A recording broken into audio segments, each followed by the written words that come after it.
So hi everyone, this is Avinash. Welcome to JB Infra Group. So why invest in JB Infra Group?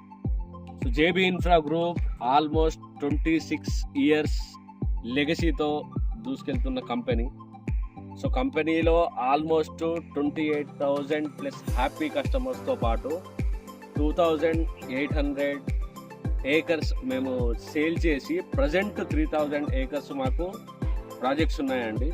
So ఓవరాల్గా మాకు 7 projects ఉన్నాయి. So జేబీలోనే ఎందుకు invest చేయాలని అంటే, so trust, truth, transparency. So company ఎక్కడ projects చేసినా కూడా చెప్పినట్టు డెవలప్మెంట్స్ చేసి చూపించడంలో ది నెంబర్ 1. సో అందుకే అన్నారు జేబీలో స్థలం సామాన్యుడి బలం. సో మీకు మీ పిల్లల భవిష్యత్తు కోసం, ఆఫ్టర్ మీ రిటైర్మెంట్ కోసం, లేదా మంచి రిటర్న్స్ కోసం మీరు చూస్తున్నట్టయితే మీరు